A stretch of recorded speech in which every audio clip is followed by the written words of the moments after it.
And then I took a picture of the train again.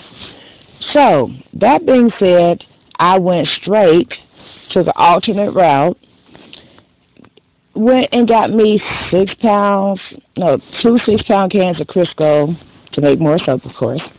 And on my way back, I took Highland, which is in Norwood.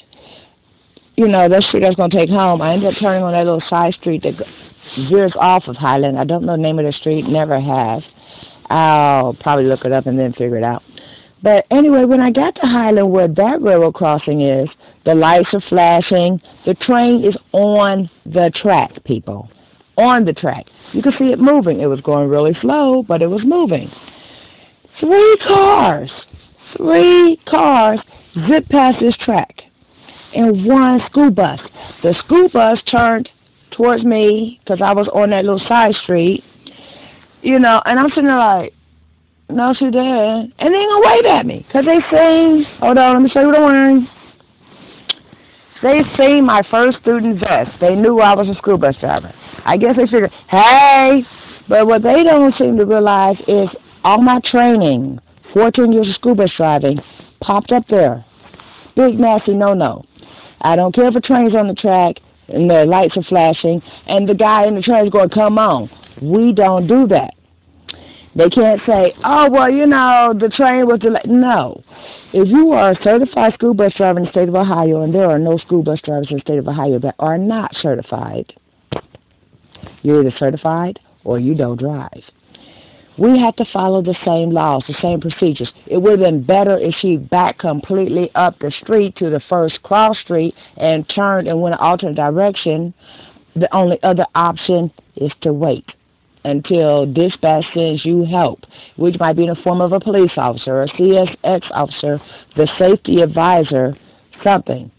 And if you have to wait 6 hours, you can freaking wait 6 hours. You do not go across a track where the lights are flashing, and especially if there's a train on the track, even if it doesn't look like it's moving. That's the law in the state of Ohio.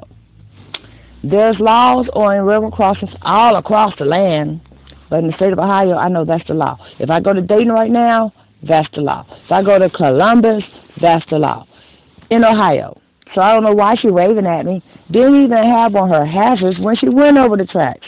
If I had got the name of her bus company or her bus number, I would have called it in already. Instead, what I did is I called the police and told them about these 2 tracks, told them I had pictures of it, told them, please send somebody out there to stop these people from resting on the tracks and crossing the tracks before I have to watch it on my news as some tragedy. Because the one car that came to a stop on the track, there was a car in the lane right in front of them, not enough clearance to get past.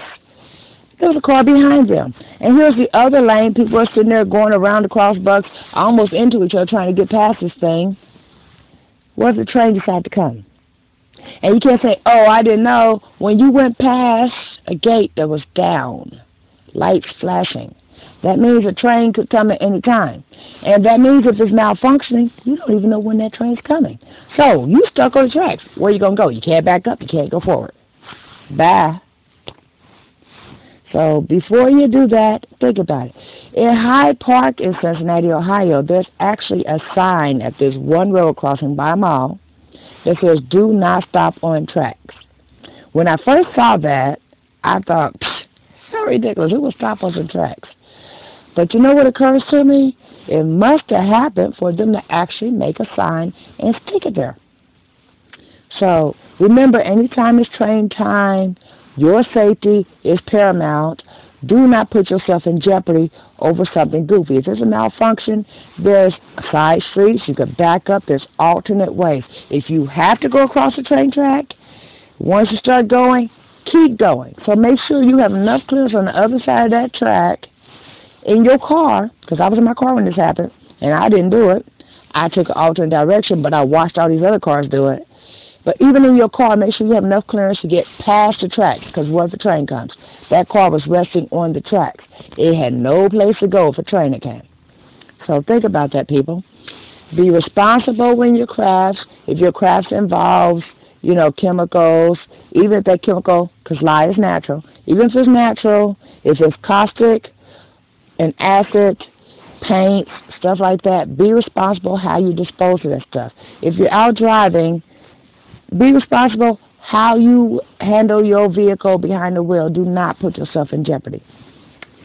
So, this has been People7 on Twitter and YouTube, People elsewhere on the internet.